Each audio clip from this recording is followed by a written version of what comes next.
amigas, amigos, muy buenas tardes. Ante todo, muchísimas gracias por el honor de esta invitación. Realmente me siento un poco emocionado de tener que hablar ante, más de los vecinos, que estoy acostumbrado, pero hablar ante científicos de ciencias duras. Nosotros que venimos de ciencias blandas, a veces enriquecidas, me cuesta un poco, pero bueno, intentaremos hacerlo. Se acerca el Día de la Memoria de algo que, una tragedia que vivimos, digo, todos nosotros veteranos que somos testigos de la época y otros que no son testigos de la época, por suerte. Y creo que es importante transmitir la vivencia que tuvimos, porque tuvimos que pasar por esa tragedia. Muchas veces los argentinos consideramos que las cosas que nos pasan a nosotros solos. A veces en América Latina dicen que es preferible comprarnos por lo que valemos y vendernos por lo que queremos valer. Y sí, nos creemos que somos el centro del universo a veces. No. En otros países se reproduce lo mismo, es cierto. Creen que lo que pasa es local. Y cada vez en el mundo los fenómenos son menos locales. Cada vez en el mundo estamos más vinculados, más interrelacionados. Y lo que agregamos, tenemos en cada uno de nuestros pequeños escenarios, son variables un poco folclóricas, variables temporoespaciales, pero de fenómenos que van cada vez siendo más globales. Cuando uno se pregunta por el genocidio, en principio, ¿qué se está preguntando? En principio daría la impresión de que se está preguntando por un concepto jurídico que viene de la Convención Internacional contra el Genocidio, etc. Y la Convención Internacional contra el Genocidio, como toda convención internacional, es una ley internacional. Pero no. Y como toda ley es susceptible de criticarse. Efectivamente, no voy a recordar la historia, Lemkin, la elaboración del concepto, etc., pero la Convención Internacional de Genocidio es del año 1948, es decir, la coja. Y refleja, es un producto, como todo producto legislativo, que es un producto de la política, en este caso, una ley internacional es producto de la política internacional.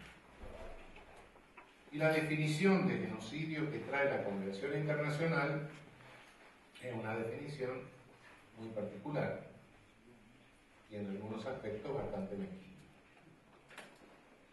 Si uno lo analiza, en definitiva, daría la impresión que lo que quisieron hacer es una exacta descripción de lo que había pasado con la Shoah.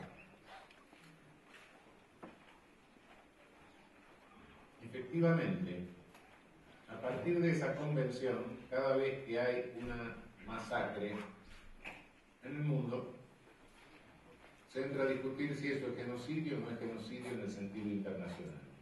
¿Por qué? Porque es una definición hipopenal, decimos nosotros, producto de una especie de microcirugía muy particular. Una microcirugía que tiende, primero, a dejar afuera de la definición los genocidios que cometió la Europa colonialista. Segundo, a dejar fuera de la definición Hiroshima y Nagasaki. Tercero, a dejar fuera de la definición los desplazamientos masivos y la mortandad en la Unión Soviética con el estalinismo.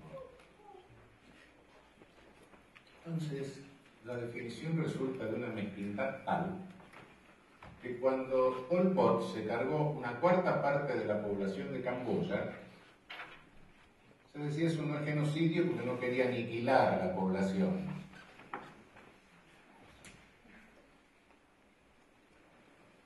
Cada vez que se habla de un fenómeno criminal, cualquiera que sea,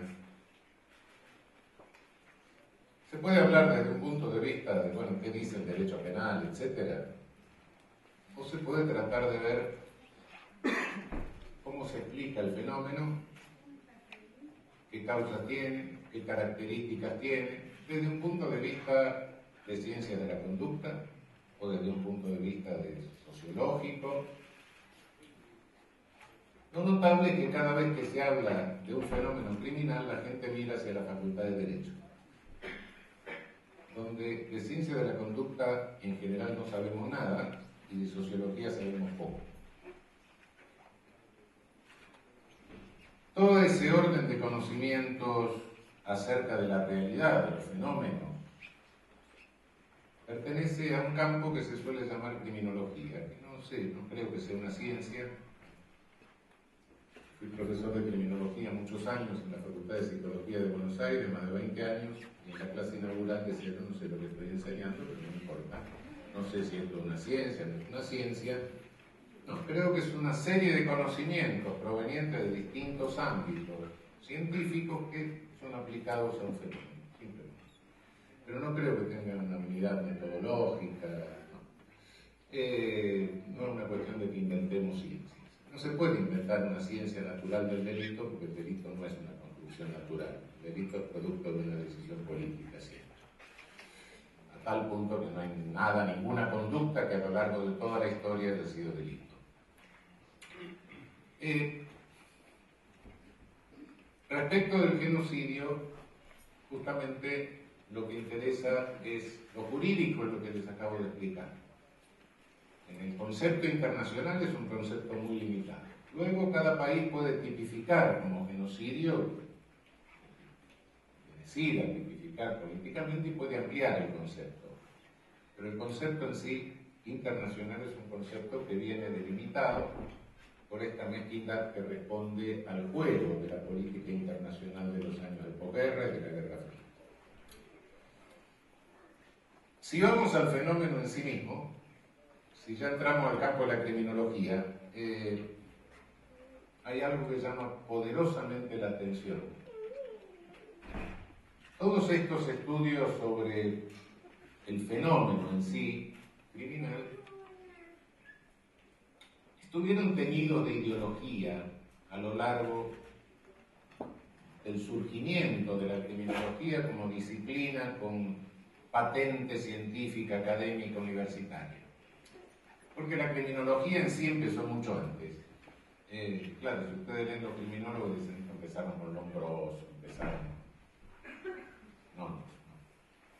Seamos sinceros, la criminología empezó como estudio de las causas del mal con los demonólogos del siglo XII y del siglo XIII. Por supuesto que no nos gusta decir que tenemos esos antecedentes, ¿no? A nadie le gusta tener un abuelito que estaba fritando mujeres por toda Europa, pero sí es cierto, ese es el antecedente. Ahí empieza, si alguien ha empezado a hacer criminología, cuando reaparece el poder punitivo en Europa, ha sido en esa época.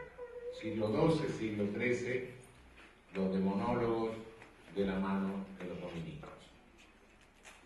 Pero bueno, cobra esto autonomía así académica, sí es cierto, en un esquema ideológico colonialista, spenceriano, racista, en el siglo XIX. Se empieza a hablar de que hay un ser diferente que es el criminal, que por razones atávicas se parecía a nosotros los colonizados. Lo dice Lombroso. Es decir, empecemos un poco por ahí. Si el criminal era alguien que nacía cuando le faltaba el último golpe de horno, en aquel entonces se decía que el ser humano en el seno materno pasa por todas las etapas evolutivas del ser unicelular hasta el ser humano, y entonces, bueno, si la ontogenia resume la filogenia, decía, Pero bueno, había una raza superior que salía ya bien horneada y algunos que salían con un golpe de horno menos, éramos los colonizados, que teníamos todavía que evolucionar hasta llegar a tener la cabeza que la tenían los colonizadores.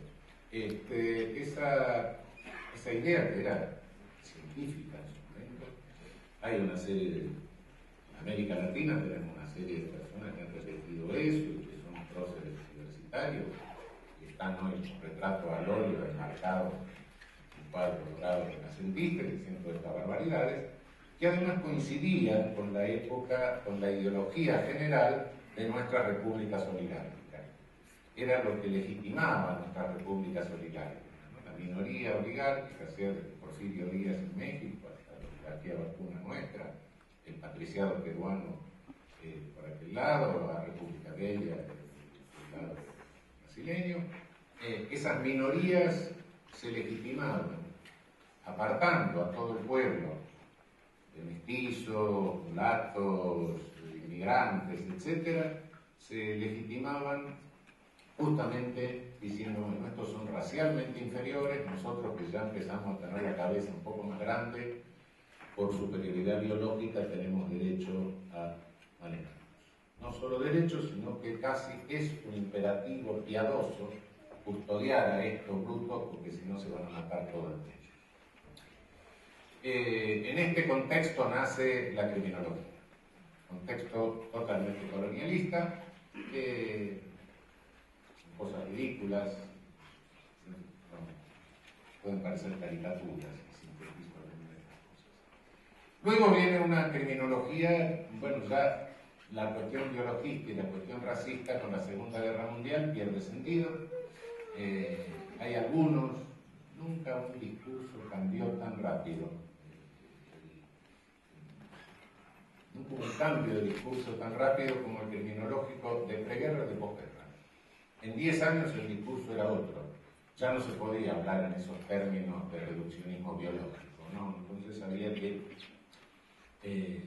inventar otra cosa, se empiezan a hablar de lo polifactorial, etc. El primer Congreso Mundial de Criminología de posguerra fue de París de 1950, presidido por Jean-Pierre de Bader, que era un juez del tribunal de Nuremberg, y en ese congreso ya uno ve que esa criminología teológica así de las causas del delito se empieza a debilitar. ¿Por qué? Porque le faltaba un objeto que era el criminal como sujeto distinto, diferente, como raza inferior. Viene una criminología sociológica que se inicia en Estados Unidos, por cierto, alrededor de los años 20, 30, y que después se va extendiendo. Esa criminología sociológica se va aproximando un poco más a la realidad, pero sigue siempre planteándose la causa del delito, las causas. Hablar de causalidad en conducta humana es bastante complicado, pero por otra parte es una causalidad que está recortada. Había algo que se quedaba afuera. ¿Cuál es la primera causa de que haya delito? Se le ocurre a uno, una ley, claro, si no, un delito. Una criminalización primaria, sí, una ley que lo define, sí. Y detrás de la ley hay alguien, hay una fuerza que individualiza a los autores, que los sanciona. El aparato punitivo, claro, el aparato punitivo no lo estudiaba nadie, es como si no tuviera nada que ver en la dinámica del fenómeno. De pronto, naturalmente, esto hacía mucho ruido, de pronto alguien dice, bueno, no, vamos a estudiar el aparato cómo funciona. Se incorpora eso a la criminología, lo que se llama la criminología de la reacción social, y bueno, cuando se ve que el aparato es un aparato de poder que funciona con determinadas características, naturalmente esto se trata, primero fueron fenomenólogos, interaccionistas, y después empezaron teorías macro a hacer una criminología radical de crítica total de la sociedad, de crítica del poder punitivo, una criminología marxista no institucionalizada, ¿no? El marxismo de la escuela de Frankfurt, más o menos, no el marxismo soviético, que siempre fue totalmente teológico y positivista, Y bueno, se pasaron tanto de revoluciones que llegó un momento dado que entonces se radicalizó tanto el planteo que llegó un momento dado que no se podía cambiar nada de la estructura de poder y del fenómeno criminal sin cambiar toda la sociedad. Entonces había que tirar todo por la ventana también, y automáticamente se iba a cambiar todo. Naturalmente, cuando llegamos a semejante límite de revoluciones, no se puede hacer nada, se llega a una impotencia, pero esto no se puede bajar a la realidad. Pero lo curioso es que esta historia que sintetizo, desde la criminología colonialista hasta la criminología marxista extrema, se ocupó de todos los delitos menos de uno. Y un delito que la criminología nunca encaró, genocidio. ¿Cómo? Desde aquella criminología colonialista hasta esta criminología ultra avanzada y revolucionaria, el genocidio se quedó afuera. Misterio, no tan misterio.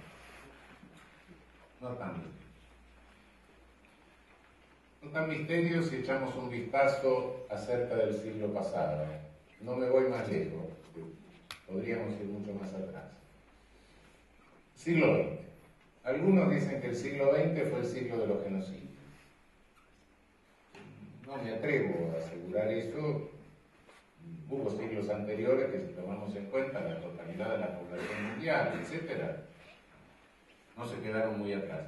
Pero es cierto que en el siglo XX hubo unos cuantos genocidios. Cierto.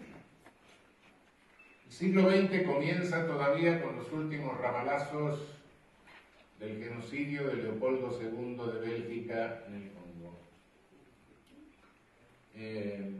Una empresa abiertamente criminal que todavía fue glorificada en un museo que está cerca de Bruselas, donde están todas las piezas que se había llevado Leopoldo II, el Museo del África, donde se glorifica la obra colonizadora.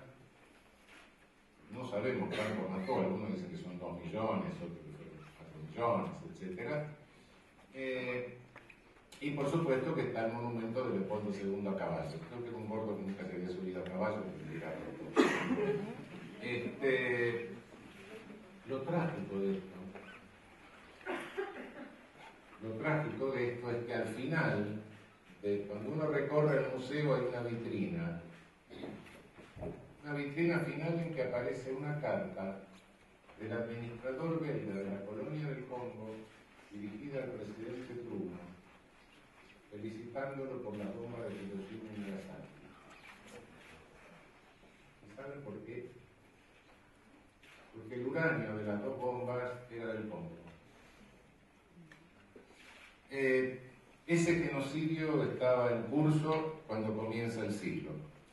Los alemanes, que no se quedaron atrás, tenían una colonia donde había una etnia, los hereros, año 1908, y directamente los extinguieron. La segunda década del siglo avanza el genocidio armenio. Y luego viene lo que este año se celebra el centenario, o se recuerda el centenario, el primer gran suicidio del siglo pasado, fue la Primera Guerra Mundial. La Primera Guerra Mundial fue la primera guerra en que estuvo altísimamente comprometida población civil. Desde entonces hasta hoy todos sabemos que las guerras sufren cada vez más población civil. Las guerras ya no son la guerra de los ejércitos, que es el siglo XVIII, ni en la guerra franco-prusiana del siglo XIX, de 1870, sino que se creyeron que iba a ser una segunda guerra franco-prusiana y no se dieron cuenta de que realmente lo que estaba sucediendo era que era una guerra de características muy distintas, que no se iba a liquidar en pocos meses y que estaba comprometido todo el potencial productivo, económico, poblacional, etc., de los países beligerantes. Como consecuencia de lo cual Europa quedó arrasada. El gobierno de Estados Unidos cambia y no ratifica el Tratado de Versalles. Estados Unidos empieza a recibir grupos de inmigración y capital y todo en los años 20, y Europa en una decadencia total. Toda la tónica de la sociología europea en aquel momento es una tónica pesimista. En lugar, la tónica de la sociología norteamericana es una tónica optimista. Es decir, bueno, ¿qué nos pasa? ¿Qué nos está sucediendo con esta explosión que estamos teniendo? Bien,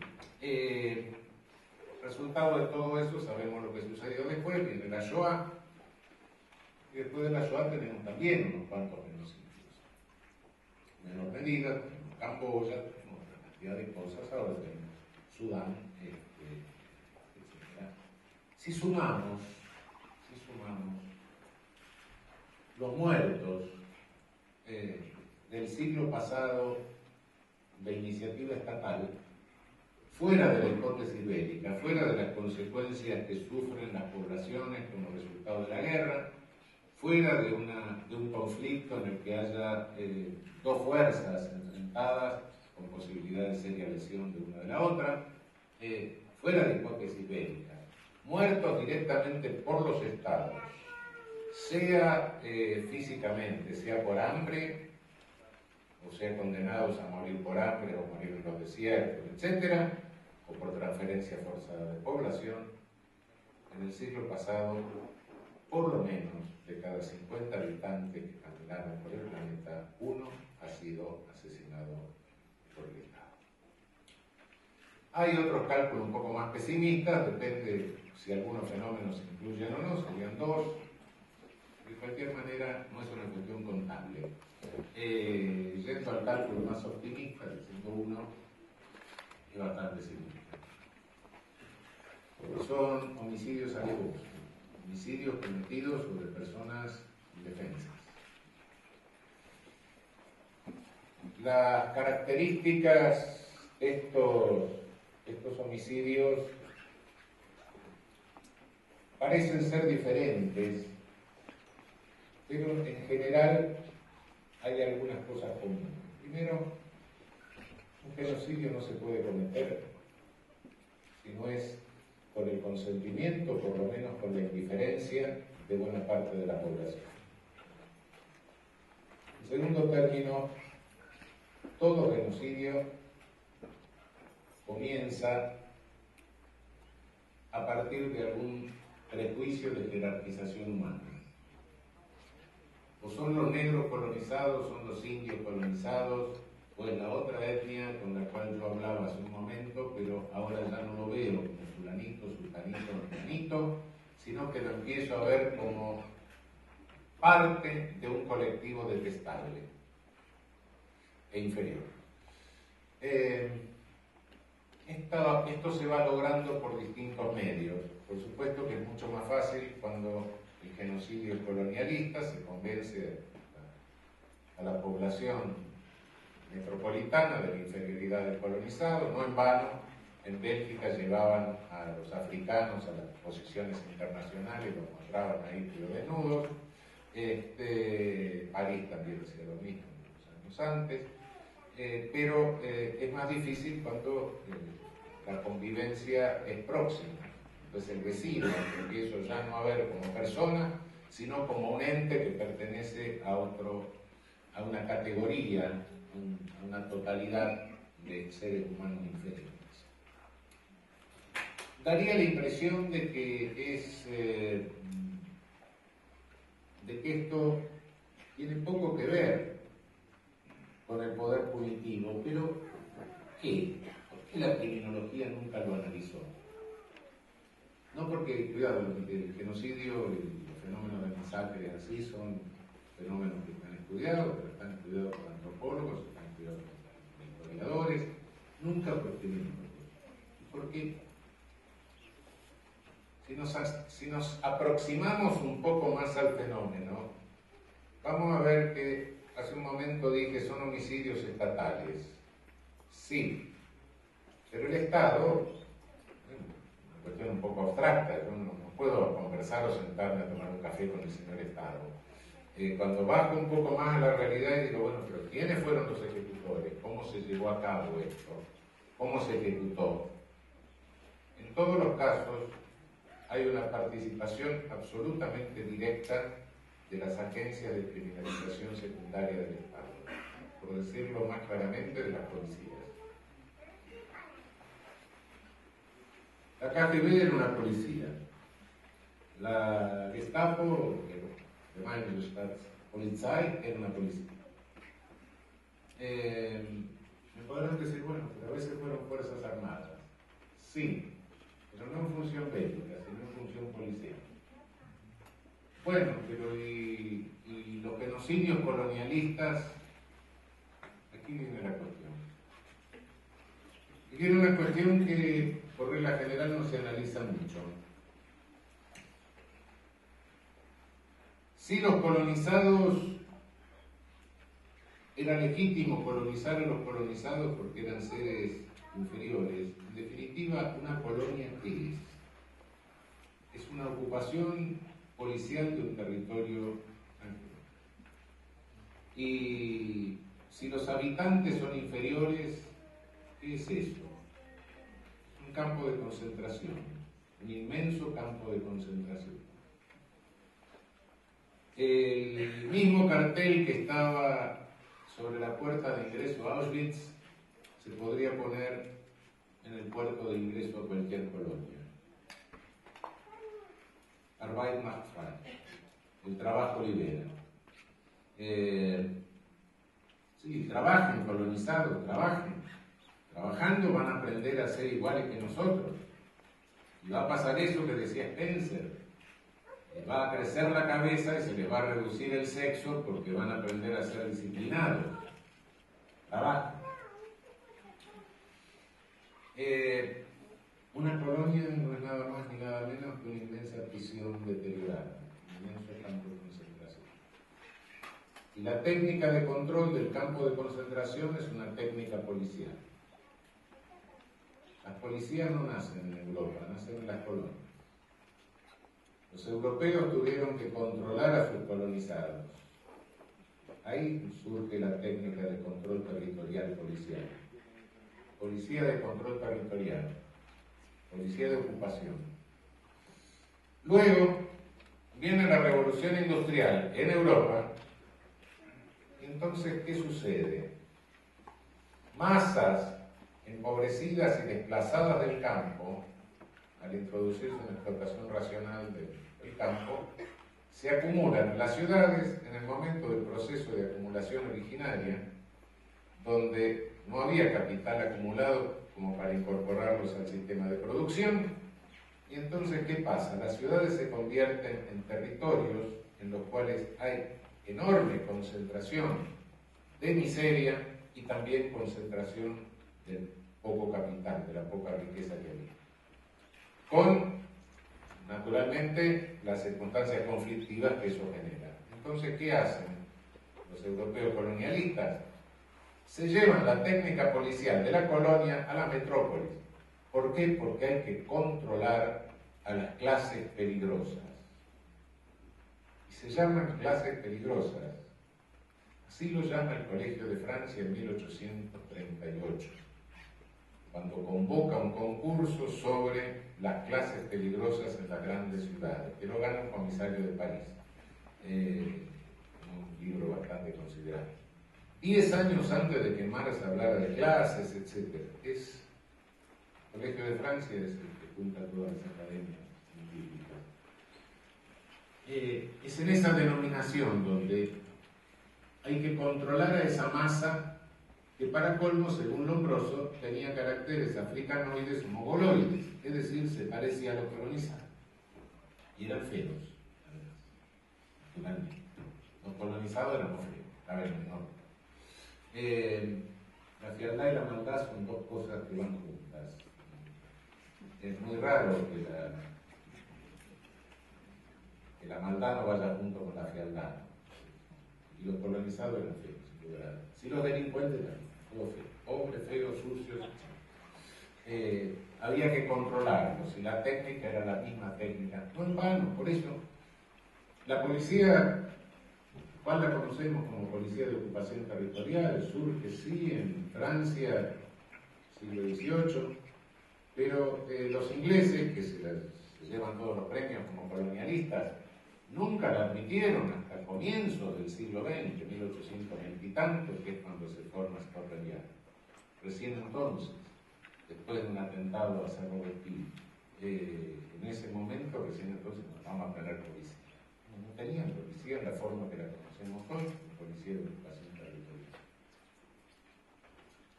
Verificar que el genocidio es un delito que le crea un serio problema a la criminología, porque es cuando la pena deviene criminal. Es insólito recorrer la producción literaria en criminología de los últimos 20 años, que es enorme, directamente es inabarcable, y encontrar 3 o 4 o 5 o 10 artículos referidos al genocidio y nada más. Claro, es un golpe al narcisismo, por un lado, tremendo golpe al narcisismo, y por otro lado es una terrible advertencia. Creo que ha llegado el momento de superar esta criminología negacionista y tomar el toro por las astas y decir, bueno, ¿qué es lo que sucede? ¿Qué es en definitiva un Estado que lleva adelante una masacre de esta naturaleza? ¿Cómo lo definimos? Dejemos de lado la ciencia política. Lo que importa respecto de esto es que, sociológicamente hablando, es un Estado que tiene su poder punitivo descontrolado.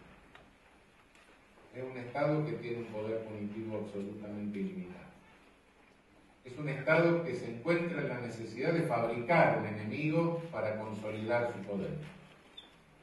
Y fabrica el enemigo sobre prejuicios discriminatorios, jerarquización de seres humanos. Es complejo.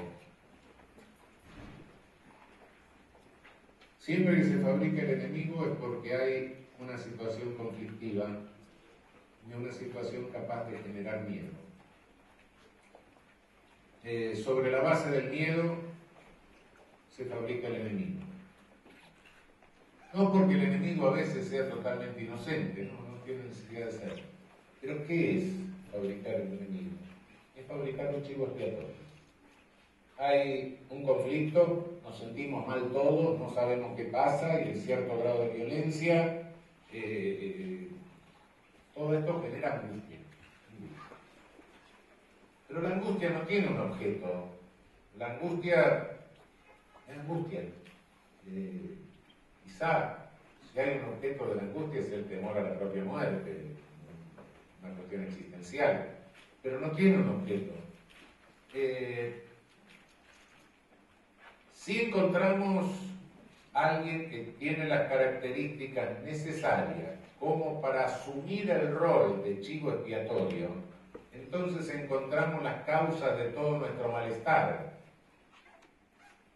que pueden ser las brujas, puede ser el comunismo internacional, puede ser la sífilis, puede ser el capitalismo judío, puede ser cualquier cosa. Y se ha encontrado en el mundo todo.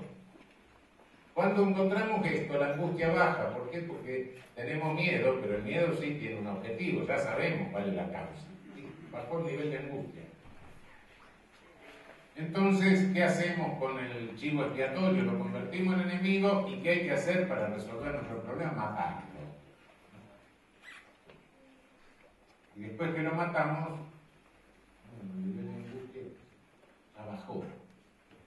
Y a veces se nos convierte en sagrado, por ese efecto. Este es el mecanismo. De ahí que incluso haya quien lo haya teorizado esto, ¿no?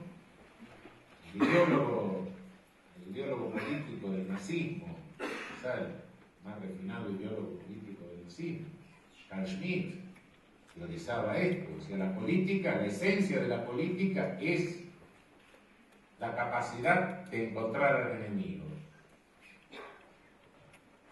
Para él era eso, un enemigo con el que no podemos tener arreglo. La esencia de lo político, decía, es eso, es la capacidad de fabricar al enemigo, individualizar al enemigo. Todas lo económico es lo rentable, lo rentable, lo estético es lo bello, lo feo, y la tensión que hay en la política es amigo-enemigo. Entonces, la esencia de la política para él era eso. No sé, ahora resulta el Carl Schmitt, hay algunos teóricos de izquierda que lo reivindican como un Carl Schmitt de izquierda, eso no me lo pregunte porque no lo entiendo. Pero el ideólogo más importante, quizá más profundo que haya tenido la teoría política del nazismo. Y no en vano esa era su esencia, su definición de la esencia de lo político. Ahora, claro, nos impresiona como genocidio la masacre más o menos súbita o que tiene lugar en un tiempo más o menos acotado. ¡Wow! La decisión tomada después de la reunión de Wannsee, bueno, en fin, genocidio armenio.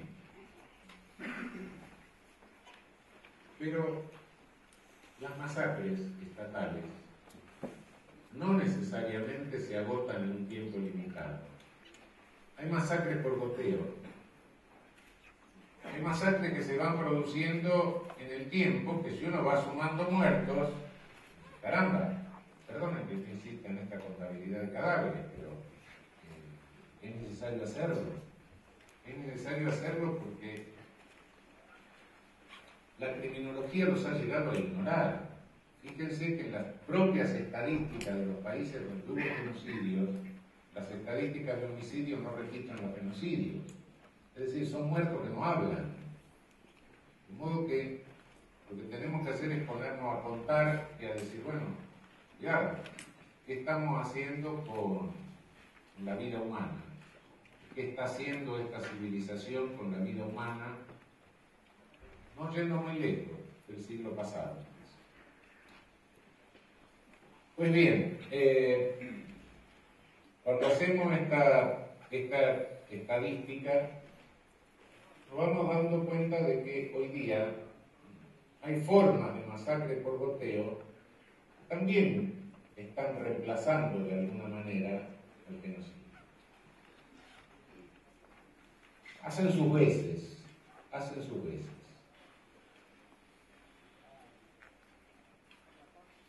Y a través de esto van abriendo el camino a formas de Estado con poder punitivo descontrolado. Si miramos el panorama de nuestra América Latina en este momento, tenemos distintos niveles de violencia, distintos índices de violencia. Contemos siempre por incidencia homicida. Pero hay un fenómeno que llama poderosamente la atención. Es el fenómeno de los medios masivos de comunicación social. En definitiva, en toda nuestra región son medios concentrados, no oligopolios. Y fundamentalmente la televisión. Llama la atención los distintos mensajes que envían y las distintas variables que vamos teniendo en el continente. Tenemos regiones del continente y países con altísimos índices de violencia, realmente alarmantes. Hace unas semanas estuve en México, tengo un particular cariño hacia México, tengo muchas cosas que agradecerle a lo largo de toda mi vida, he vivido ahí y volví con una profunda tristeza. En los últimos 6 años, México tiene oficialmente, sin contar la cifra oscura, la cifra negra, el dark figure, cada uno la valora por su cuenta. Oficialmente 75.000 muertos por el fenómeno de violencia llamada narco. Medio masivo, en este momento estamos mejor porque la estamos controlando.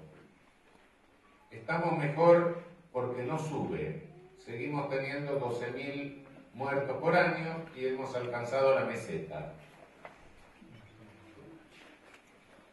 Realmente es aterrador. Es decir, la tenemos controlada, ya no sigue subiendo. La gente tiene miedo, naturalmente, ¿sí? ¿Quién no lo va a tener? El público tiene miedo. Y en consecuencia empiezan una serie de iniciativas muy particulares, como generar una policía única, como aplicar el detector de mentiras a media humanidad. En Honduras llegan a aplicárselo a los jueces, polígrafo. Es decir, se va montando un estado policial fundado en ese miedo, pero que se dice lo estamos controlando. Fíjense que con este estado policial que estamos montando no aumenta. Al mismo tiempo, por otro lado, se privatiza el petróleo. Es aterrador pensar en 75.000 muertos en 5 o 6 años. Es aterrador ver cómo se van infiltrando, cómo se va generando un estado de control policial vertical. En otras regiones de nuestro continente tenemos índices de violencia bajos.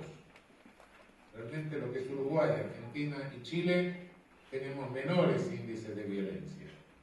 Donde hay menores índices de violencia se la magnifica televisivamente. Es decir, donde hay violencia terrorífica, real, que infunde miedo, se dice, no, miren, ahora que estamos policizando todo, estamos mejor porque no sube, aunque tengamos 12.000 muertos por año. Donde tenemos bajo índice de violencia, se dice, no, miren la violencia que tenemos. Y nos pasan 8 veces el homicidio que se cometió en el día, y si no es del día anterior, y si no por los datos más terrorificantes, truculentos que se le puede ocurrir. Entonces, cuidado, vamos camino de un nuevo, vamos camino del montaje, que es el Estado con poder punitivo descontrolado. Es decir, vamos camino no del genocidio, pero sí de las masacres por doquier. Y efectivamente que existen en nuestra región. No hemos logrado hacer desaparecer la tortura, no hemos logrado hacer desaparecer las desapariciones forzadas. Hay países de la región donde esto sucede, y no hemos logrado revertir el modelo colonialista de policía de ocupación territorial. Modelo colonialista verticalista que lo que genera en definitiva son los mismos fenómenos que se vinieron generando a lo largo de 2 siglos. Un intercambio de trabajos o de tareas. Te garantizo gobernabilidad, vos me garantizás recaudación autónoma. Algunos la recaudación autónoma la llaman corrupción. Vamos a desdramatizar. Recaudación autónoma. Es evidente que en estas condiciones, yo no sé si a veces, no creo en conspiraciones, cada vez que soy más viejo creo menos en conspiraciones, pero cada vez creo más en funcionalidades. No creo que haya alguien con una máquina armando las cosas, pero las cosas van surgiendo y cuando son funcionales se las dejan dar. Entonces no sé exactamente si podemos hablar de crimen organizado o de organización del crimen, porque resulta funcional. Resulta funcional para inspirar miedo, para manipular miedo. Donde no existe, se lo inventa o se lo magnifica. Donde existe, se lo muestra como la fuente de miedo. Es decir, vuelvo a la memoria. Es decir, genera el mismo temor, que es condición de indiferencia o de apoyo de la población para un Estado policial. Hace 40 años la violencia política fue condicionante a través de violencia, a través del miedo generado en la población, de la indiferencia de la población en el establecimiento de dictaduras de seguridad nacional.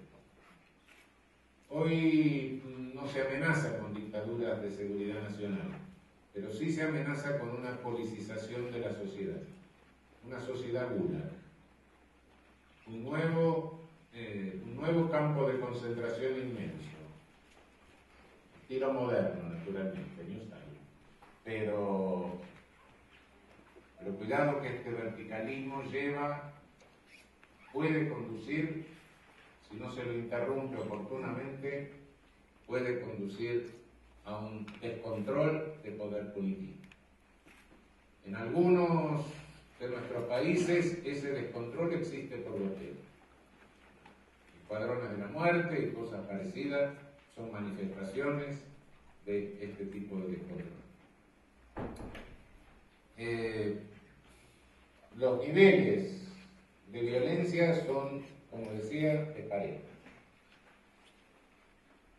Por todo el tránsito que va dejando el camino de la cocaína hacia el norte, tenemos altos niveles de violencia. Sin embargo, el control que se puede ejercer a través de policías de control territorial, obviamente que es defectuoso, porque si no, no se podría producir ese tránsito.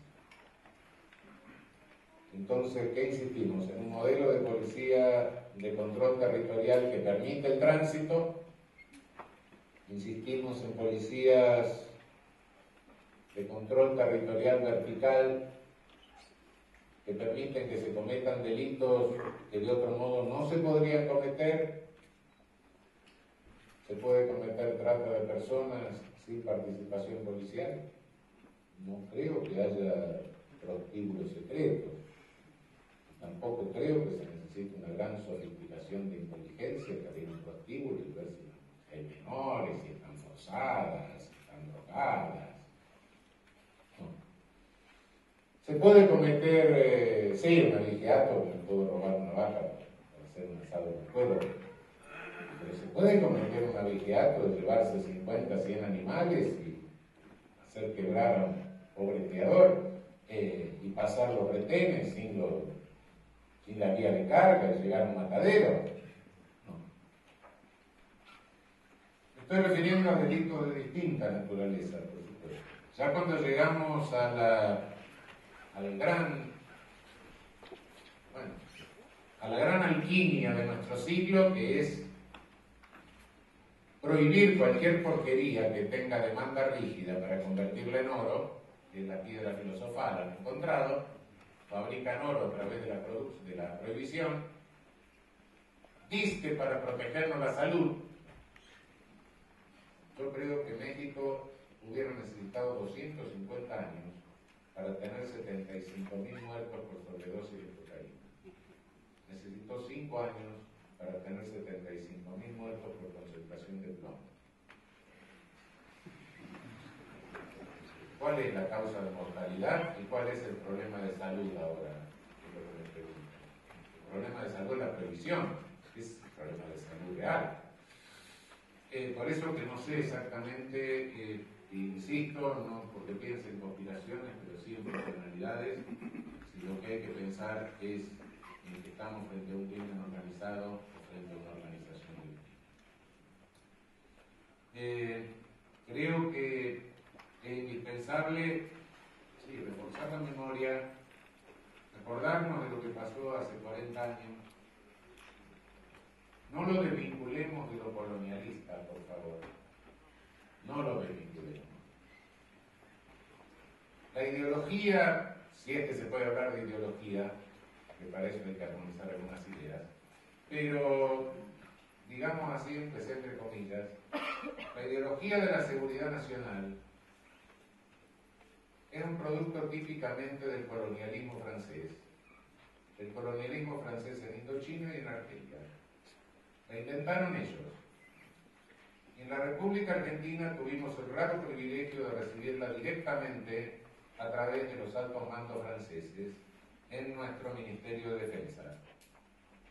Desde el año 1957 estuvieron haciéndole la cabeza a nuestros oficiales superiores. Después, a través de la Escuela de Panamá y de las simplificaciones que hicieron los norteamericanos en la Escuela de Panamá, de aquello que habían aprendido de los franceses, porque no era original de los norteamericanos, sí también se expandió por la oficialidad, por la alta oficialidad de las Fuerzas Armadas de toda nuestra región. Pero nosotros tuvimos el raro privilegio de recibirla en versión directa, con traducciones y publicaciones de artículos en este sentido, en la revista de la Escuela Superior de Guerra, etc. Fue ocupación territorial. Nuestras Fuerzas Armadas asumieron la función de policía de ocupación territorial. Estuvimos autoocupados por nuestras propias Fuerzas Armadas. Es otro remesón último del colonialismo. No deja de ser otra versión del colonialismo el genocidio que sufrimos. No lo olvidemos cuando el proceso de descolonización no ha terminado. El proceso de descolonización no termina con nuestra independencia. Y fíjense que siempre fueron cuidadosos del poder punitivo y de las limitaciones al poder punitivo del Estado nuestros próceres.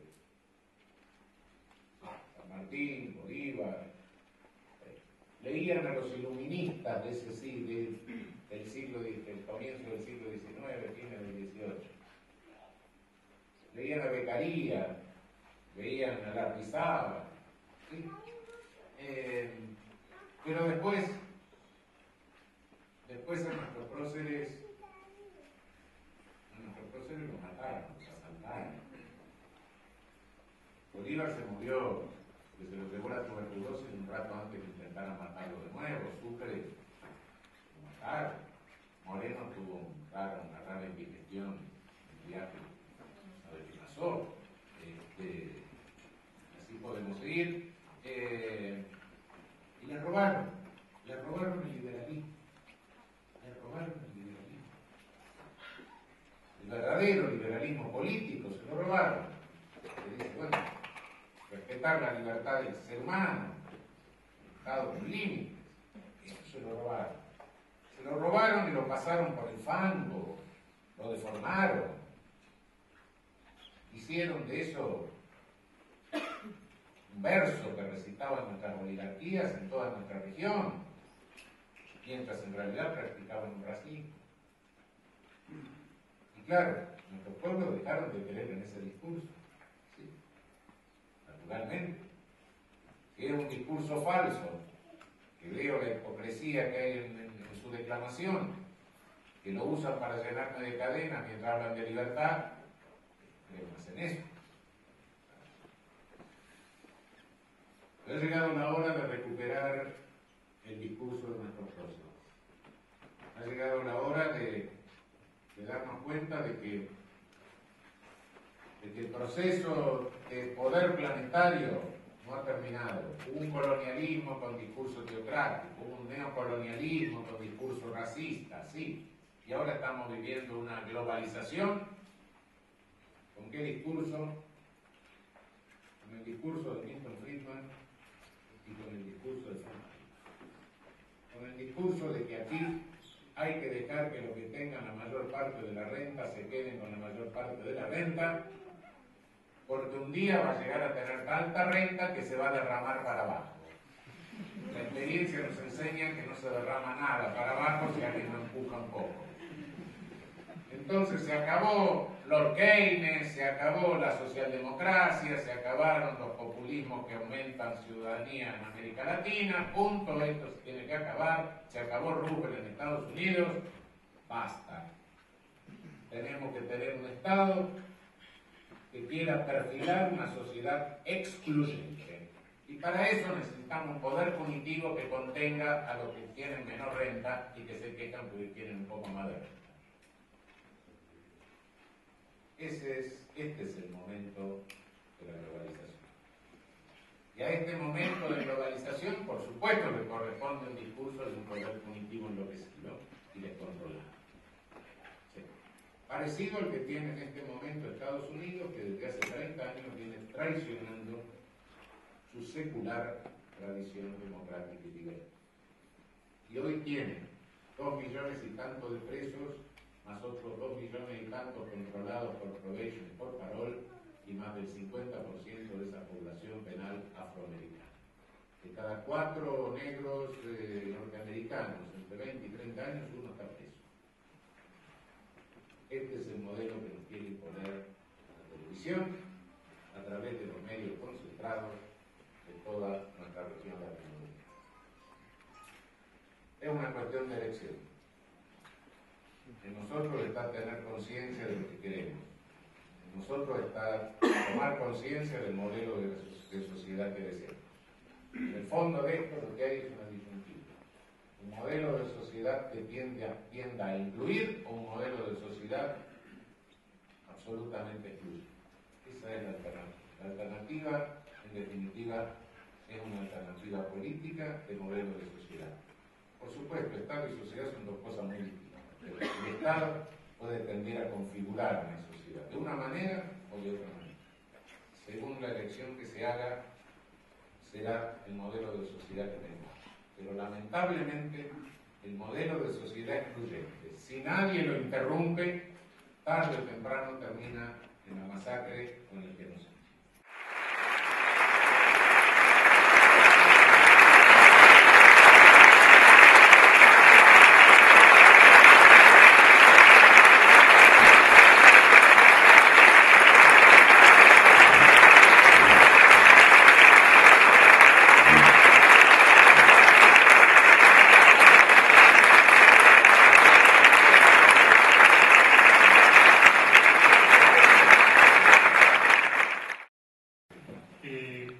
Aparte de esas muertes por goteo, creo que se pueden ver en la cantidad de presos en las cárceles sin juicio, en general jóvenes, pobres y morochos.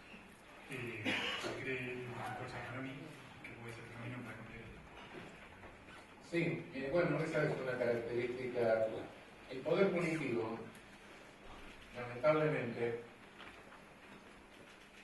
tendría que explicar un poco más, pero bueno, criminalización primaria. Si ustedes se leen el Código Penal y todas las leyes penales especiales, van a ver que prácticamente todos nosotros tenemos que estar presos. Y sí, porque yo alguna vez me quedé en una tacha de un hotel, me quedé con el libro de Estado, retención indebida, hurto. Los jueces no les digo porque estamos asistiendo a todas las audiencias donde hablan los testigos, hablan. Parecemos Dios, estamos presentes en todos lados y además hay un secretario que firma. Falsedad instrumental, falsedad en instrumento público cometemos 10 por día. De modo que bueno. El programa de criminalización primaria es inmenso. Las agencias de criminalización secundaria, policía, poder judicial, sistema penitenciario, tienen una capacidad operativa muy limitada. De modo que necesariamente se produce una selección. Esta selección no es arbitraria. En general se rige por reglas burocráticas. Se hace, toda burocracia tiende a hacer lo que es más fácil. ¿Y qué es más fácil? Lo que es más fácil es encontrar a un sujeto que es un estereotipo caminando, que habla como ladrón, se viste como ladrón, tiene el pelo como ladrón, usa zapatillas de ladrón, gorrita de ladrón, cara de ladrón y roba. Eso, es decir, la selección burocrática se produce que recae sobre, en líneas generales, si nosotros analizamos nuestra población penal, tendremos un 10% de psicópatas, psicopatones, lo he dicho, y el 90% son brutos. El 90% no están presos tanto por lo que hicieron, sino porque lo hacen mal. A medida que uno lee expedientes, se le va haciendo una cabeza un poco criminal, ¿no? Claro, si llega un momento dado que uno no puede reprimir y decir, pero qué idiota. Claro, un tipo que se pone a limar la cadena de una bicicleta en Florida y Corrientes, salta. Un sujeto que va a robar y se le cae la cédula de identidad. Y en general, sobre todo delitos contra la propiedad, son de una grosería, de un primitivismo. Y claro, y eso es lo más fácil de captar. Ahí hay una cosa que fue observada ya hace muchísimo tiempo por la criminología norteamericana. Hay una cuestión de entrenamiento diferencial, asociación diferencial, cada uno de nosotros tiene un entrenamiento y si se decide cometer un delito, lo va a cometer con cierto grado de primitivismo, de sofisticación, según el entrenamiento que tiene.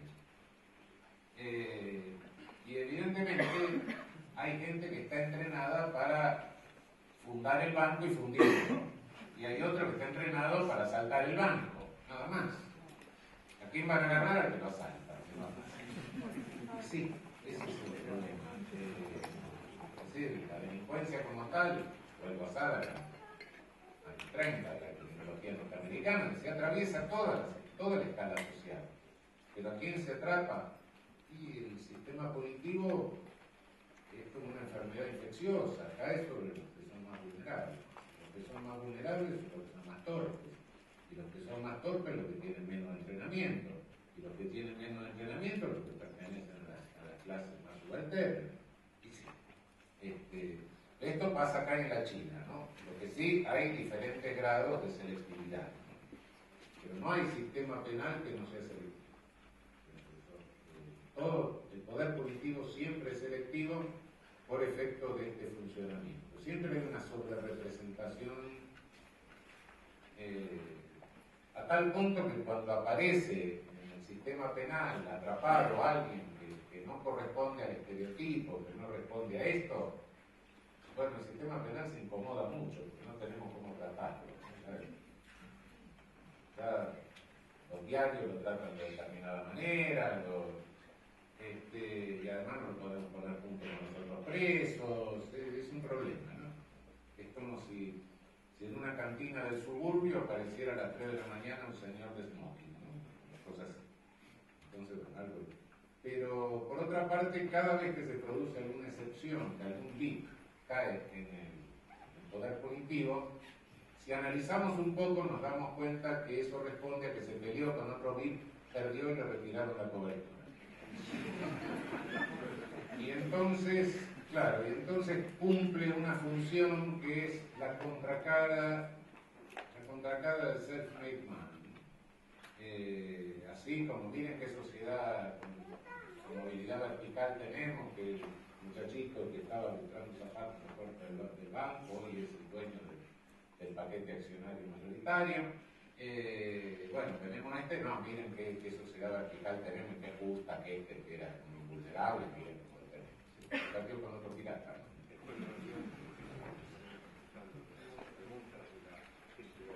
Siguiendo la línea de pensamiento, entonces cuando tenemos el caso de cuando la policía, que es el que tendría que generar el punitivo o punitorio, no sé cómo se dice, se convierte en criminal, que tiene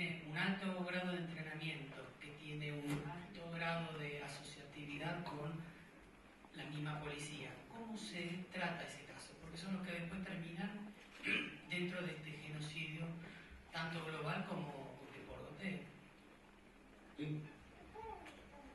Sí, ese es el fenómeno patológico. Es decir, cuando el poder punitivo se convierte en criminal. Y cuando eso se generaliza, se llama el genocidio. Ese es el asunto.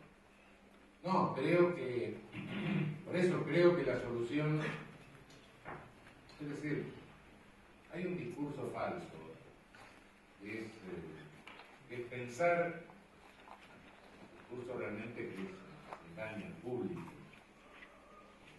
Cada vez que hay un fenómeno delictivo que se hace y los políticos venden una ley penal. Con papelitos vamos a parar las violaciones, vamos a parar los homicidios, no vamos a parar nada.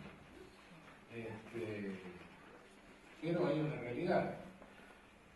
¿Cómo puedo hacer bajar la frecuencia criminal si tengo una agencia que corre el riesgo de convertirse en criminal? Bueno, hay que pensar la agencia. Hay que pensar la estructura de la agencia, hay que pensar la ingeniería de la agencia. Y en ese sentido, yo les decía que tenemos todavía a día de hoy, una estructura policial de ocupación territorial. Desde que Rivadavia suprimió los cabildos, no era muy democrático, pero bueno, algo tenían, empezamos a tener una policía de ocupación territorial. Hay que controlar al gaucho, después Martín Fierro, todas esas cosas. Después lo urbanizamos, pero en definitiva es ocupación territorial. ¿Y por qué? Porque nos copiamos la Constitución de Estados Unidos, pero no nos copiamos la policía de condado de Estados Unidos. No nos copiamos la policía de inserción comunitaria. No nos copiamos la policía municipal. Yo no digo que, bueno, a estas alturas vayamos a tener el sheriff electo, pero tenemos que tener otro modelo de policía, que redefinir el modelo de policía. La policía como policía de inserción comunitaria. No es lo que los norteamericanos nos aconsejan todos los días. Hagan una policía única, nos dicen. Porque así ellos hacen una nueva escuela de Panamá y no. Hagamos lo que los norteamericanos hacen y no lo que nos dicen. Ellos tienen 2.200 policías. De condado, de estado, etc. Hay que distinguir porque nosotros mezclamos todo con policía y la policía cumple determinada función polivalente. No. Hay que distinguir lo que es la policía de investigación criminal, que sí creo que tiene que quedar centralizada en la provincia, nacional, etc., de lo que es la policía de seguridad de calle. Y la policía de seguridad de calle sí tiene que ser municipalizada. A la larga, la manifestación terciaria del Estado, la manifestación con la cual el ciudadano está en más contacto permanente, es el municipio. Bueno, lo lógico es que la policía dependa del municipio, la policía de seguridad de calle. Que se mantenga un cierto cuerpo para delitos complejos, centralizados, etcétera, sí. Pero lo de todos los días tenemos que depender de la policía local. A esto me dicen, bueno, pero un intendente puede hacer una mafia con su policía. Sí, un gobernador también la podría hacer con su policía.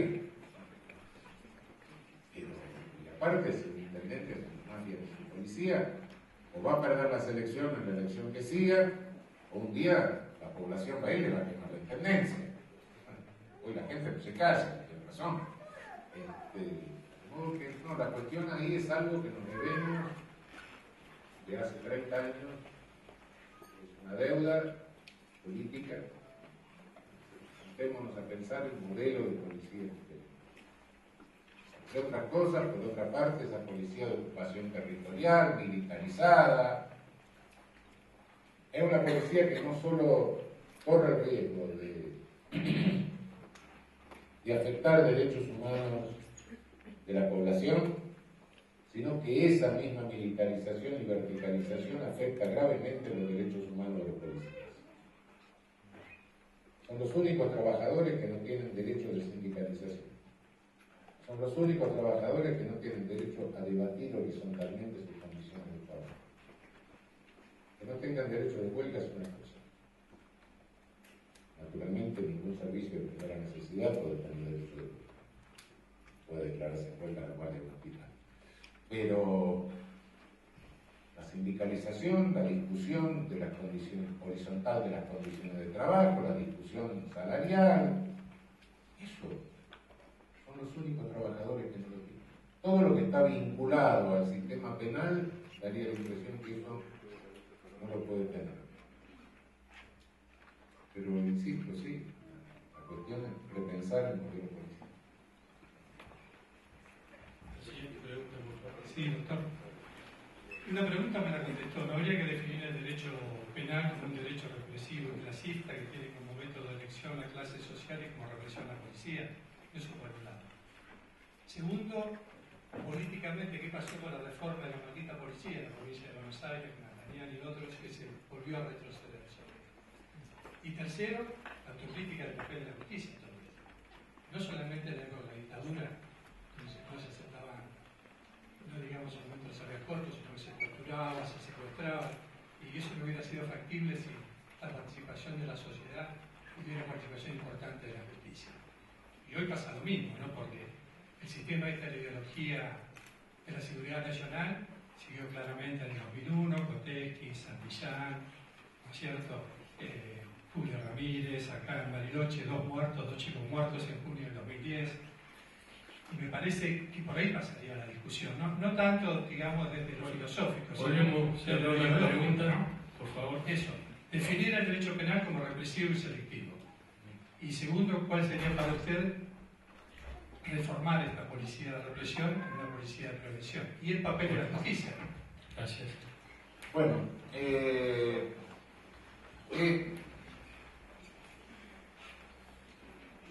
tendría que dar otra conferencia para la definición del derecho penal, pero sintéticamente dicho,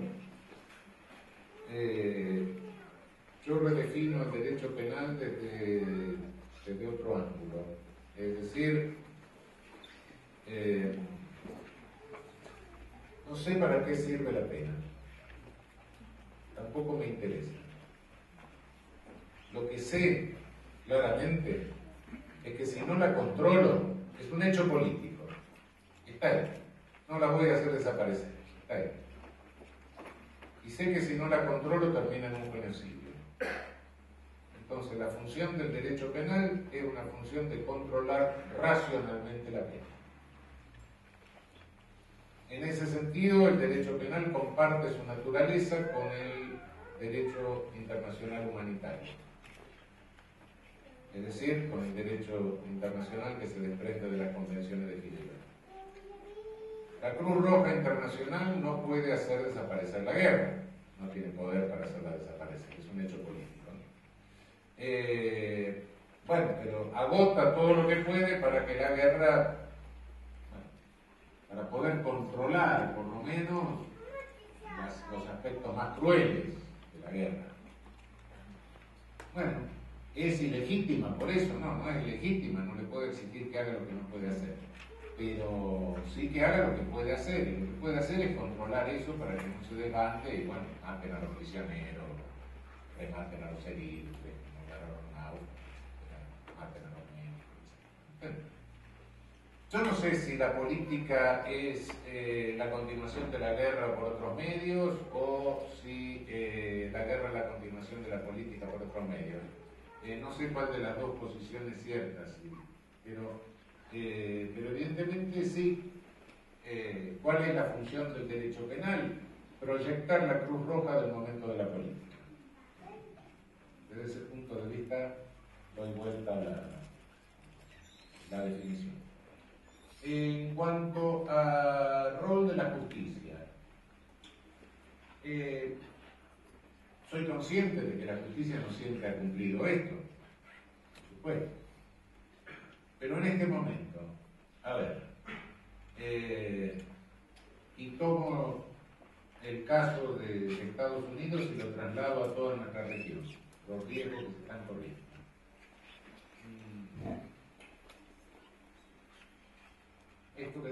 Estados Unidos no lo invento, no...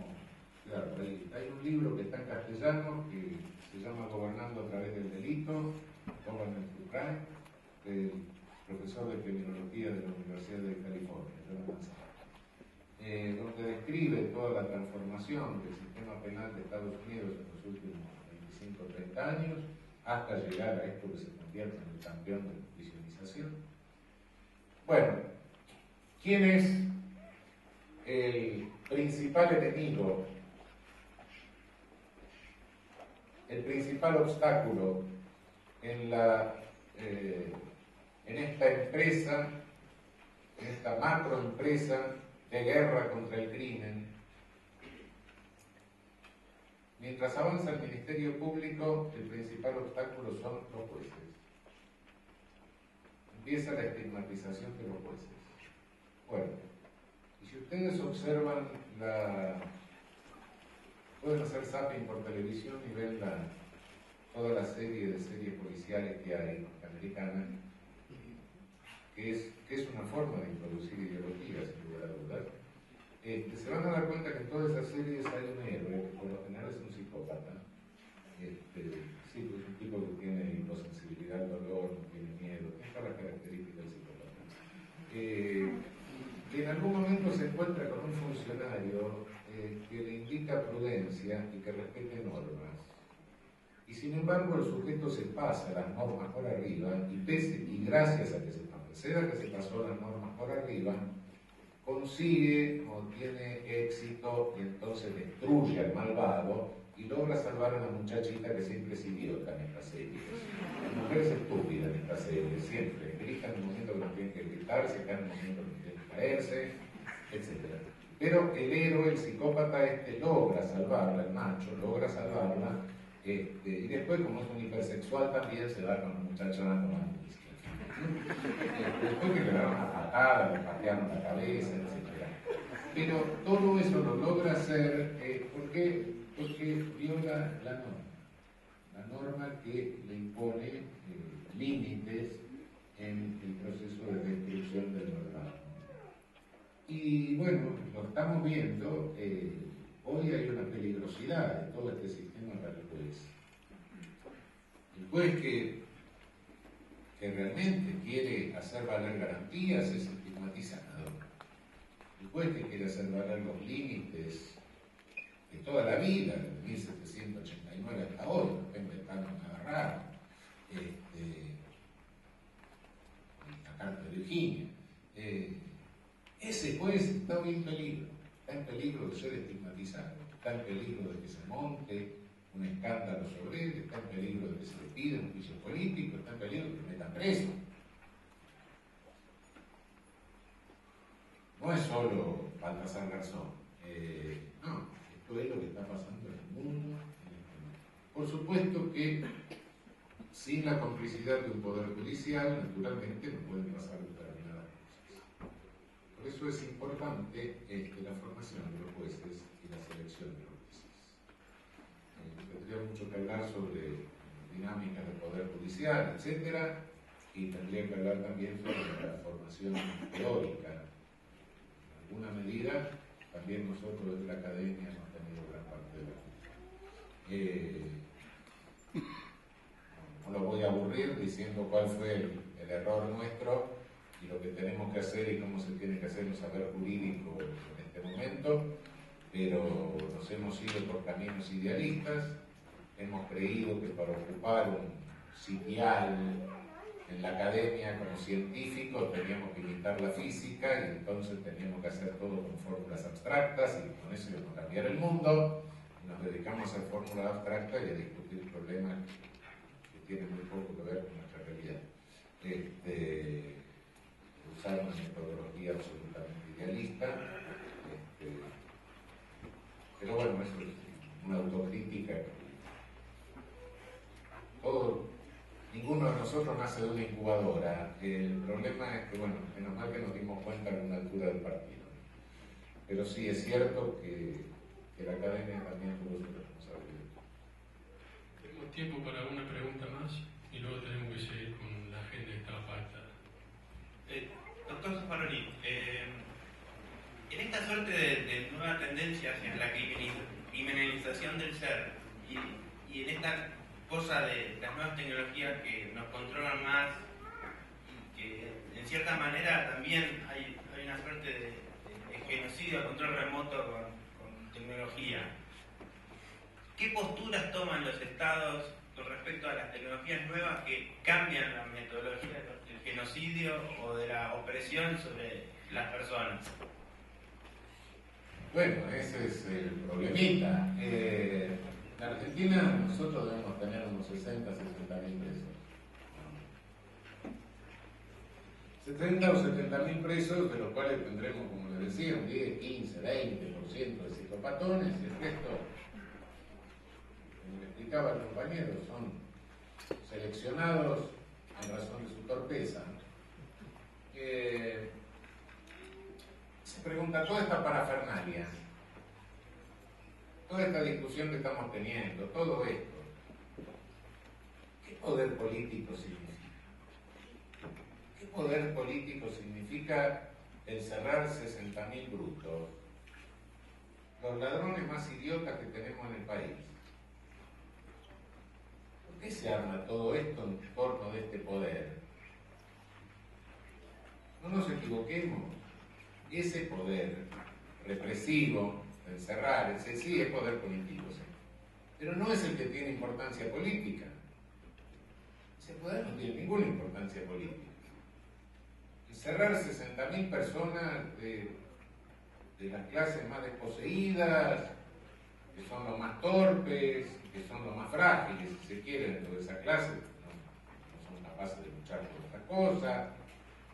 ¿Qué? No, eso no es poder político. El poder punitivo, la dimensión política, la verdadera y auténtica dimensión política del poder punitivo no es el poder que se ejerce sobre los prisionizados, sino que es el poder que se ejerce, de control que se ejerce sobre los que estamos sueltos. Eso es el asunto. Eso es lo fundamental. Eso es lo que tiene dimensión política. Y ese poder sí tecnológicamente aumenta de una manera que es absolutamente increíble.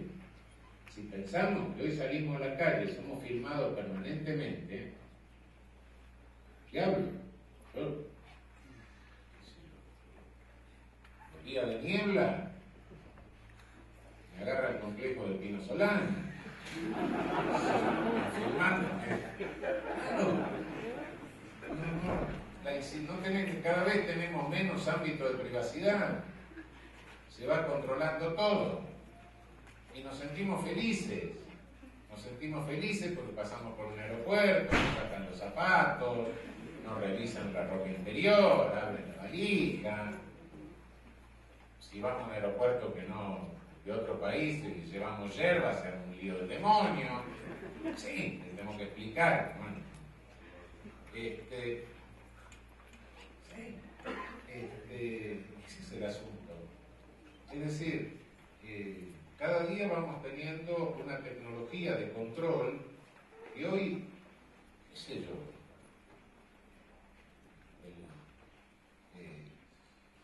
la KGB o la Gestapo, las SS, eran kindergarten. En realidad era empírico lo que hacían si se compara con esto. El potencial controlador que tenemos hoy, el potencial de politización de la sociedad, es inmenso. Y va creciendo. Ese es el grave problema. No sé. Respuesta para esto no tengo. Si la tuviera sería el secretario general de Naciones Unidas. Es un problema mundial, ¿sí? Pero tengamos en cuenta que ahí está el riesgo.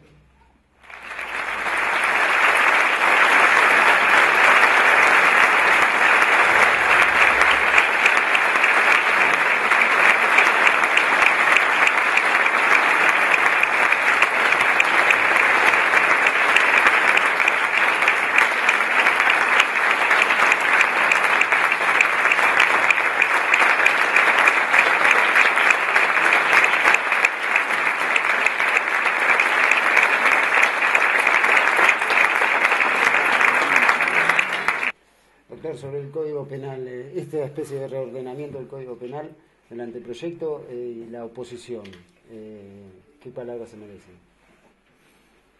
Mira, el problema del Código Penal, una reforma a un Código Penal, adoptar un nuevo Código Penal o hacer un nuevo Código Penal, es una tarea lenta, es una tarea complicada. En realidad, si vemos los procesos de sanción de nuevos códigos penales en Europa, bueno, Alemania ha demorado unos cuantos años, una cantidad de estudios que se hicieron a partir de dos textos, el proyecto oficial de 1962, el proyecto alternativo, el Alternative Entwurf de 1966, y finalmente se llega a un código penal en 1974, es decir, en nuestro propio país, tanto la sanción del Código de 1886 y, bueno, luego la sanción del Código de 1921, son dos sanciones que llevaron muchos años de trabajo. Pero bueno, en algún momento tiene que empezar la discusión y se necesita un texto para comenzar la discusión, hay que discutir sobre un texto. Y lo que hicimos fue el texto que entendemos que es el texto, que sería el texto que sirva para abrir la discusión, sin perjuicio de que después, en el curso de la elaboración, hay que oír a las academias, hay que oír a las universidades, hay que oír a los colegios de abogados, hay que oír a los colegios de magistrados, en fin. Y bueno, se va elaborando, se va corrigiendo las cosas que hay que corregir, los defectos que puede tener. Bueno, y así se va haciendo, es decir, un proceso que optimistamente yo diría que podría demorar 3-4 años, mínimamente. Ahora, lo que está pasando, no, es directamente un test de la política, no del Código Penal. ¿Está la política nuestra suficientemente madura como para abrir esa discusión? Hasta ahora, por lo que está demostrando, no.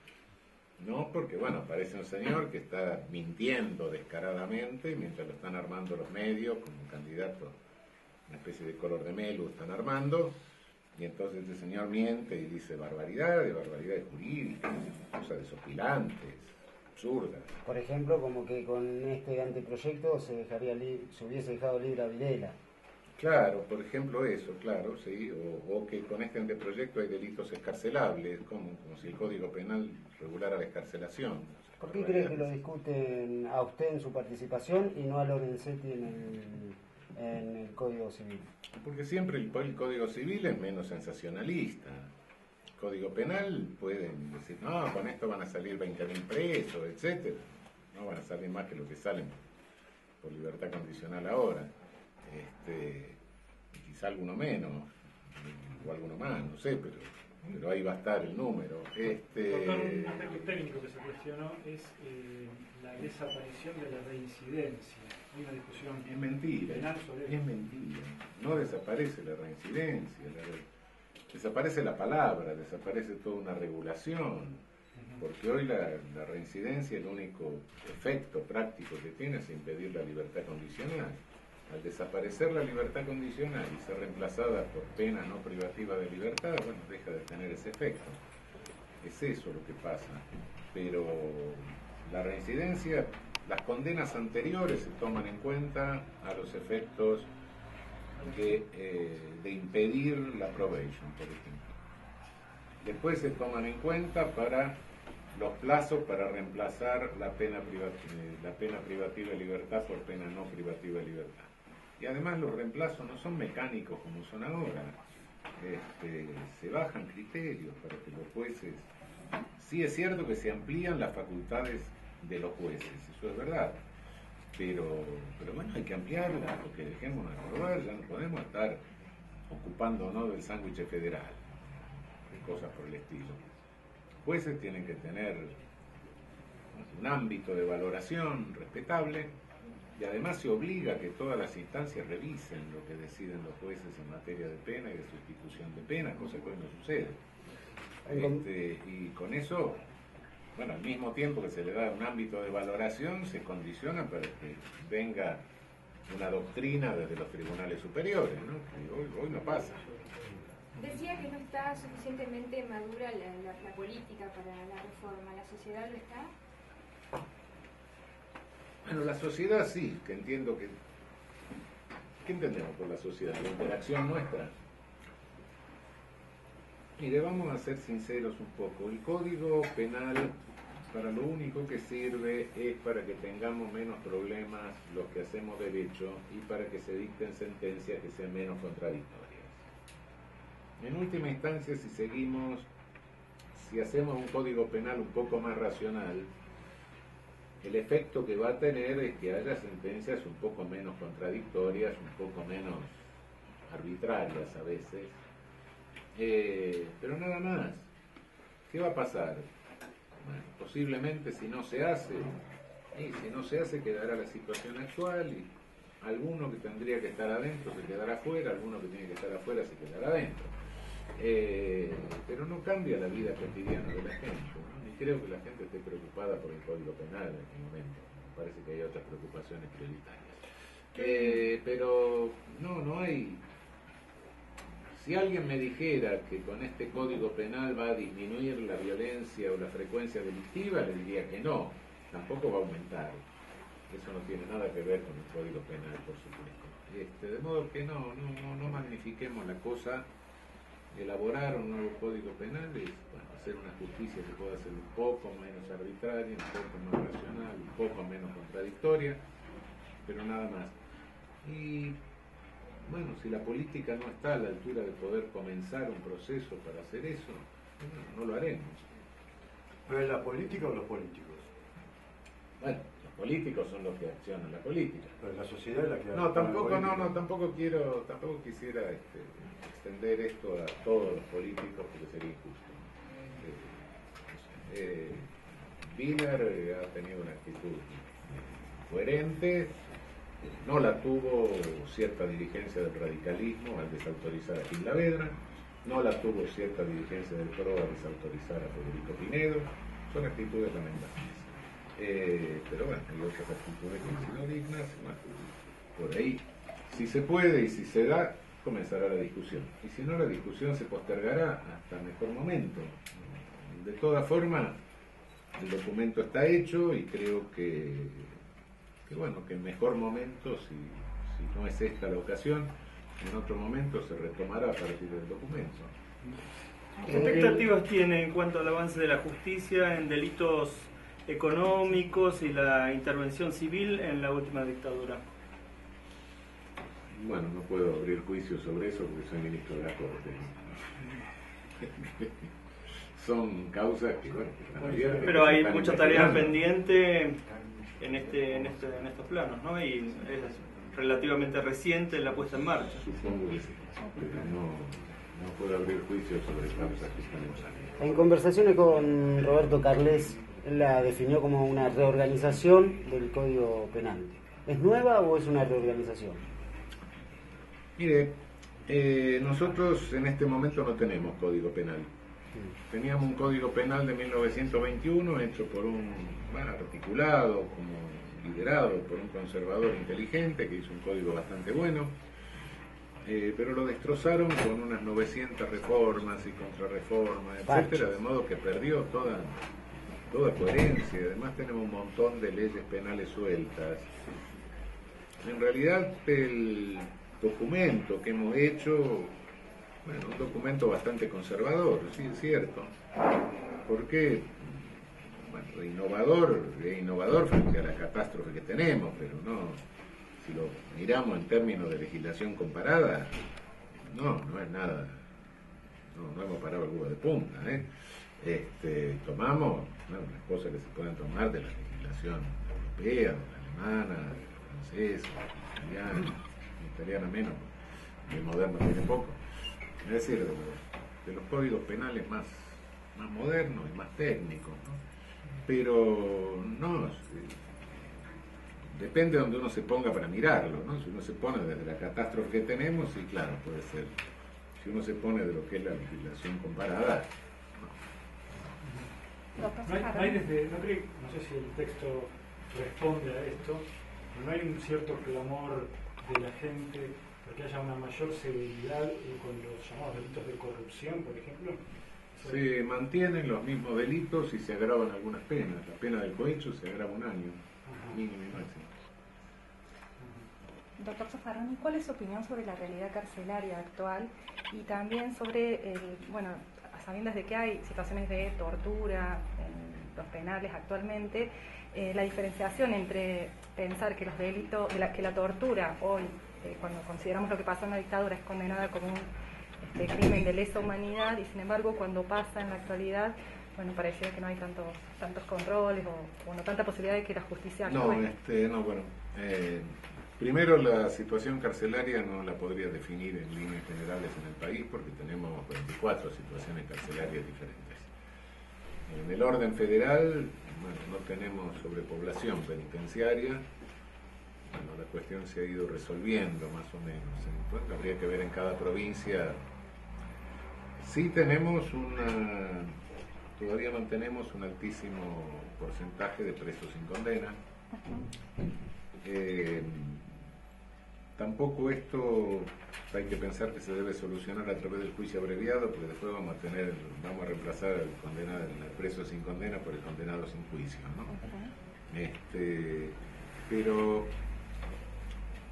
en cuanto a la tortura en sí, la tortura es predominantemente policial, no judicial, no penitenciaria, quiero decir, pero no sé, la diferencia que hay en este momento respecto de la dictadura es que teníamos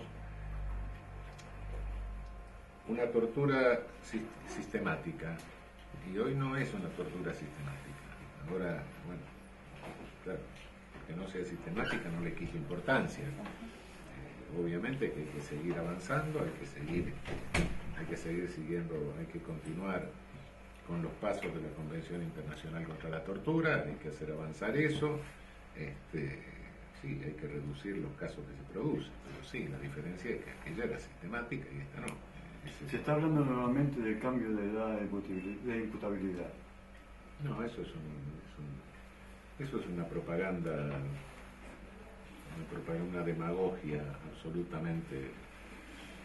Que baja de edad de imputabilidad ya la tuvimos en el país, la dictadura la bajó.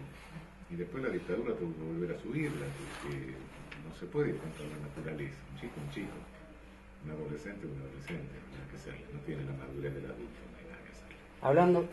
Y eso es algo que se saca, 2 por 3 se saca de la manga para tipo Bloomberg y todo ese tipo de cosas. Hablando sobre el genocidio a lo largo y a lo ancho del mundo y de la colonización, ¿cómo define la intervención de Estados Unidos en Irak? Bueno, la intervención tiene una característica, ¿no? Común con la que va tomando todo el derecho penal últimamente, toda la legislación penal, es preventivo. ¿Qué quiero decir con esto? Si usted observa el movimiento que hay en la legislación penal, cada vez se va alejando más del delito de daño y se va convirtiendo en un delito de peligro, en un delito del llamado peligro abstracto. Es decir, tengo que penar, ahora están penando, hay un proyecto en Brasil de penar el uso de caretas en el carnaval. ¿Por qué? Porque genera el peligro de que vayan a robar con la careta. Pues yo me puedo poner una careta sin autorización y no tengo ganas de robar, ni le robo nunca a nadie, ¿no? Bueno, entonces, preventivamente prohíbo o peno el uso de caretas. Bueno, lo de Irak es lo mismo, una guerra preventiva. ¿Por qué? Y porque podía tener armas químicas. Después llega, no tiene el arma química. Bueno, qué sé yo. Bueno, podía tenerla. No es como lo definió, una muerte por chorreo, así fue el término. Es una agresión a un país extranjero, la soberanía de un país extranjero, sin justificación internacional directamente. Doctor, hoy usted habló de la necesidad imperiosa de reformar la policía y daba como uno de los pasos posibles a seguir la municipalización de cierta parte de la policía. Pero en lo inmediato, ¿qué se puede hacer? ¿Cuáles son las medidas que se pueden tomar con cada vez que abrimos un diario nos enteramos que hay un policía que es un delincuente, o sea, que es un policía. Bueno, de inmediato lo que hay que hacer es meterlo preso, claro, eso sí, no cabe la menor duda, pero con eso no resolvemos el problema, porque, entendámonos, el problema no se resuelve cambiando personas, no, pues, cuando hay una estructura que genera determinadas conductas desviadas. Tenemos que cambiar la estructura. Sin perjuicio de que, bueno, sí, por supuesto. Ahí está, entonces la pregunta es, hasta que la municipalicemos, ¿cómo podemos cambiar, y cambiando o morigerando un poco esta estructura de las policías locales? Yo creo que ya hay en el país, la provincia de Buenos Aires tiene proyectos de municipalización. No veo otra forma, porque pensemos lo siguiente: cuando una institución policial llega a tener 50 o 60.000 efectivos, eso, aunque uno le ponga en la cabeza a San Francisco de Asís, no lo controla. ¿Me entiendes? Claro. Se le descontrolan mandos medios, se le descontrolan mandos bajos. Tengamos en cuenta que están los 1000 tráficos ilícitos de personas, de armas, de tóxicos, de cosas falsas. Entonces, ¿cómo no puede tener control? Eso es.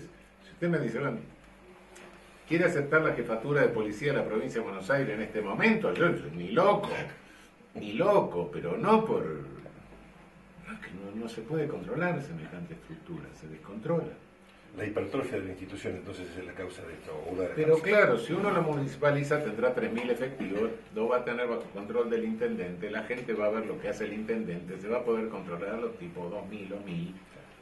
Claro que lo puede controlar un poco más y ver quién. Pero si tiene 60.000, no, tiene más que las Fuerzas Armadas. Muchas gracias. Hacemos la última pregunta y cortamos la conferencia, por favor. Si hay alguna última. No, le quería preguntar sobre su continuidad en la Corte. ¿Está limitada por el tiempo? ¿Hasta cuándo es? Bueno, si no es antes, hasta fin de año. Hasta fin de este año. Sí.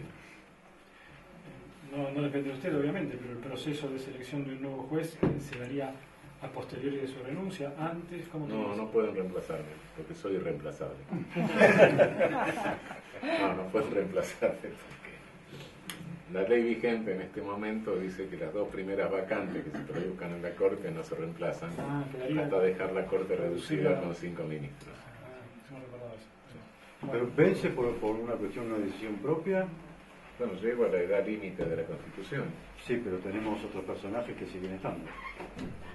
Bueno, los 2 que siguen estando realmente tienen algunos argumentos que yo no tengo. Fueron nombrados antes, en vigencia de otra Constitución. ¿Y se amparan en eso? Claro, yo fui nombrado en vigencia de esta Constitución. Fui constituyente en el 94, estaba en la oposición, etcétera, en la minoría, pero tampoco impugné la norma en la constituyente del 94. Y no me gustaría caminar por la calle con alguien que me pare y me diga, mire, usted juró esta Constitución y no leyó esto en el momento que asumió. ¿Y no se avienen como jueces federales, como presidente de la Corte Suprema, no se avienen a la nueva Constitución? Bueno, es una cuestión discutible, pero jurídicamente es discutible, pero mi posición no es, mi situación no es discutible. No, yo lo hablo por los otros jueces, no por usted. Bueno, yo no tomé ninguna decisión respecto de ellos, no entramos en me tocó resolver respecto de ellos, pero bueno, ellos tienen esa situación.